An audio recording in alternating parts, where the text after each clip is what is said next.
दुमका में लगने वाला झारखंड का सबसे बड़ा जनजातीय हिजला मेला का शुभारंभ हो गया है। यह 7 दिनों तक चलेगा। लोग 7 दिनों तक यहाँ विभिन्न सांस्कृतिक कार्यक्रमों के साथ साथ ज्ञानवर्धन भी अपना यहाँ करेंगे। पूरा उत्साह और उमंग का वातावरण रहेगा 7 दिनों तक। हिजला मेला को लेकर के कई प्रकार की बातें प्रचलित हैं और कुछ भ्रांतियाँ भी इससे जुड़ी हुई हैं। सबसे पहले इस बात को लेकर कि हिजला मेला जो अभी जनजातीय हिजला मेला के नाम से प्रसिद्ध हो गया है, इसको लेकर के भी कई प्रकार की चर्चाएं हैं। एक चर्चा के अनुसार जब 1855 ईस्वी में इस क्षेत्र में सीधो कानों के नेतृत्व में इस क्षेत्र के आदिवासियों और गैर आदिवासियों के द्वारा लगान बढ़ोतरी को लेकर के बड़ा विद्रोह किया गया था, जिसको हम संथाल हुल के नाम से जानते हैं। तो बाद में हालांकि अंग्रेज़ों ने इसे दबा दिया, लेकिन जिस वक्त यह चरम पर था, अंग्रेज़ों की यहाँ से इसने चूल ही हिला दी थी। शांत होने के बाद भी अंग्रेज़ों को यह डर हमेशा सताया करता था कि हो न हो कहीं एक बार फिर से ऐसा ही उग्र आंदोलन न हो जाए, और इस डर से उसने 2 नीतियाँ अपनाई। एक तो यहाँ पर कोई सी बाहरी आदमी जो दूसरे जगह के क्रांतिकारी हैं वो यहाँ आकर न बस सकें, इसके लिए एक कानून बनाया, संथाल परगना टेनेंसी एक्ट, जिसमें ज़मीन के स्वामित्व हस्तांतरण पर रोक लगा दिया ताकि बाहर के लोग यहाँ खरीद करके ज़मीन न बसें, कोई क्रांतिकारी यहाँ आकर के इन संथालों को क्रांतिकारी न बना दें, इस उद्देश्य से। और दूसरा यह किया कि एक मेला यहाँ लगाना प्रारंभ कर दिया जो 7 दिनों तक चलने वाला था, और उसे मेले को लेकर के अंग्रेज़ों ने कहा, यह मेला कास्टेल्स के द्वारा 1890 ईस्वी में लगाया गया और यह कहा गया था कि इस क्षेत्र मेले के दौरान यहाँ अंग्रेज़ों की कोई व्यवस्था नहीं थी। सारी व्यवस्थाएँ उन्हीं के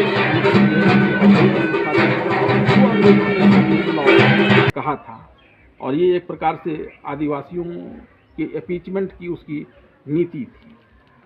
वहीं एक दूसरे जो घड़ा है उसका मानना है कि संथाल परगना में पूरे क्षेत्र में लंबे समय से रास मेला का प्रचलन रहा है। अभी भी विभिन्न क्षेत्रों में यहाँ रास मेला होता है, और इसी रास महीना पहले से काम शुरू होता था, लगभग 3 महीने, और उसमें 1.5 महीने तक स्काउट का कैंप होता था, जिसका काम था पूरे उस एरिया से चोरकट्टा जो होता है ना, जो पाँव में लग जाता है, वो चोरकट्टा उखाड़ना, प्लस वहाँ मोतियाबिंद का ऑपरेशन होता था, कैंप लगता था, उसमें एक तरह से नर्स के रूप में भी काम करना। 1.5 महीने तक स्काउट कैंप होता था उसी मीना बाजार के अंदर, और के उसके डिवीजन सर हेड होते थे। हम लोग स्कूल में पढ़ते थे, हम लोग स्काउट में 1.5 महीना तक वही कैंप चल रहा था, और लड़के लोग और कुछ लेबर ये मिलकर पूरा छाता, पूरा जितना भी छाया जाता था, वो जितना भी बनाया गया था, सिनेमा हॉल जिसको अभी भीतरी कला मंच कहते हैं, वो सिनेमा हॉल था। अभी सरकारी हो गया कि अभी भी माने ये वो होते जमाना बीता माने, और ये अंतिम हुए, इसके सेक्रेटरी रहे, मतलब ये 85 तक शायद, हमको जहाँ तक याद आता है। अरे विजय सिंह का नाना का क्या नाम भूल रहे। अब जनजातीय मेला हो गया, किस रूप में देखता हूँ? राजकीय भी हो गया। जनजातीय मेला तो अघोषित ये मेला है, पहले हिजला मेला था, जनजातीय मेला बोलकर कुछ नहीं था, ये नहीं, पहले कुछ था भी नहीं। ये KB शाह यहाँ पर आए थे उद्घाटन करने के लिए, उन्होंने हिजला मेला में जनजातीय मेला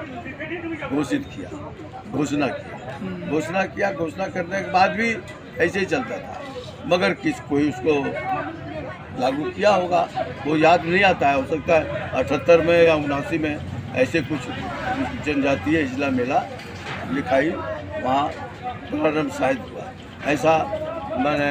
अब राजकीय हो गया, अब राजकीय हो गया तो ठीक है। पहले अब चंदा की जरूरत नहीं है, राजकीय हो गया, जनजातीय हो गया, तब तो चंदा गवर्नमेंट को देना है, गवर्नमेंट को सब करना है, कराना है। अब ना सेक्रेटरी कोई होता है, ये आम लोगों के तो बीच से तब जो मेला में उत्साह था और अभी जो मेला है, किस रूप से आप देख रहे हैं दोनों के अंतर को? अभी और उस वक्त के मेला में आसमान जमीन का अंतर है। उस वक्त मेला में लोग एक दूसरे के प्रति जो प्रेम भाव रखता था, आज वो प्रेम भाव नहीं। मेला तो है, परंतु वो बात नहीं है।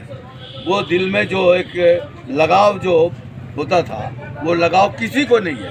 ये नहीं है कि मैंने जनजातियों को वो लोग भी मेला घूम लिए हैं मेरे, और अभी चूंकि सरकार से पैसा आता है तो अब कैसे कुछ न कुछ कार्यक्रम करके हम कुछ उसको अपना उपार्जन करें, बस ये है, मोटा मोटी यही चल रहा है। वोट बैंक के हिसाब से या और दूसरे किसी हिसाब से भले ही इस मेले हिजला मेला को हिजला जनजाति में राजकीय मेला का दर्जा दिया गया हो, लेकिन मेला तो मेला होता है। इसको जनजाति में या गैर जनजाति में बांटना वोट बैंक के लिहाज से